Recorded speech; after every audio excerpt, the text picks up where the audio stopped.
YNABers, my name is Jesse Meekum from YNAB. It stands for You Need a Budget. Yes, you do. This is another Whiteboard Wednesday. Today I want to talk about the paycheck to paycheck cycle. I still feel a little out of breath. I just finished up a workout and it got the best of me. Bear with me. So normally 80% of the time, 80% of people live in the world of red here. They receive a bill, then they wait for the money. Once they receive the money, then they can pay it. We want you to get to a spot, and you can get this by following rules 1, 2, 3, and 4, where you have money, then the bill arrives, and then of course you pay it. There are a few litmus tests that you can apply to your situation to see if you are in the paycheck to paycheck cycle or not. One is if you're ever having to wait for some reason to pay a bill, and not some arbitrary reason like we were out of town, but like financially, if there was some reason why you're waiting to pay a bill, then you're very likely still in the paycheck to paycheck cycle, because you're basically doing this. You've gotten the bill and now you're waiting for money or a little more money or whatever it may be. You might have this threshold in your checking account. I never let my checking account dip below $500 or $300 or $1,000. So you don't want it to dip below, so you wait till you're paid again and then you pay the bill. You could have paid the bill, but you like to have this little bit of buffer in your checking account or whatever. You're not quite out of that paycheck to paycheck cycle.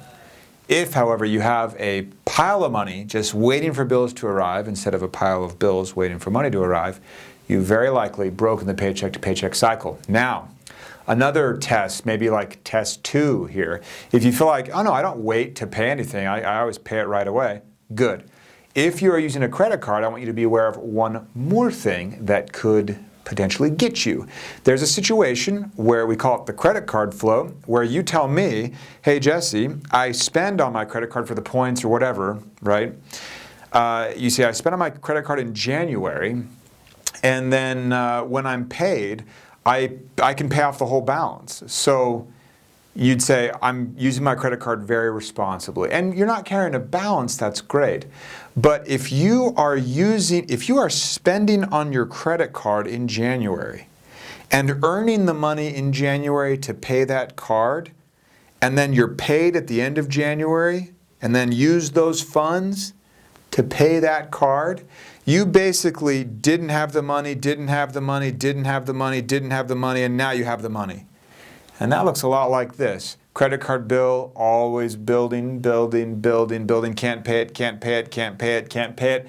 Finally, you can pay it. That's what we call living on the float. One way to test that, and the credit card float is a way of masking, essentially, the paycheck to paycheck cycle. You're saying, well, no, I don't live paycheck to paycheck. When I get my paycheck, I pay my bills, I have money left over, I feel pretty good. But if you are earning, maybe say it this way, if you are incurring obligations during that time and you couldn't, at the drop of a hat, at any moment, where you wake up in the middle of the night and you could just say, I'll pay my balance in full right now with whatever cash I have in the bank and everything will be fine.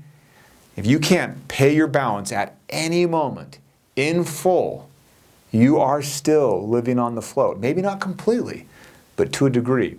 So ask yourself that. Pull up your credit card balance right now. Could you, essentially it's this, is your checking account balance bigger than your credit card balance? All the time. Not right after you've been paid, but all the time. And if your checking account balance is always larger than your credit card balance, then you have beat the credit card float. And you aren't quite victim to the game that they sometimes like us all to play. So, think about it maybe that way, a couple litmus tests. If at any time you could just pay your bills, I'd encourage you to set them up on autopilot. Follow Rule 4 where you're aging your money. Your money is basically being spent that you earned 30 to 40, 60 days ago. You're doing really well. Also, ask yourself, could I pay my checking account balance, could I pay my credit card balance at any time and not even feel it? Then you've beat the credit card float. Those two things, those two questions can really let you know if you have truly broken that paycheck to paycheck cycle. If you have, I congratulate you, because you now are in the 20 percentile of people that aren't nearly as stressed about their money. That's it for this week. I will see you guys next week. I am looking forward to it.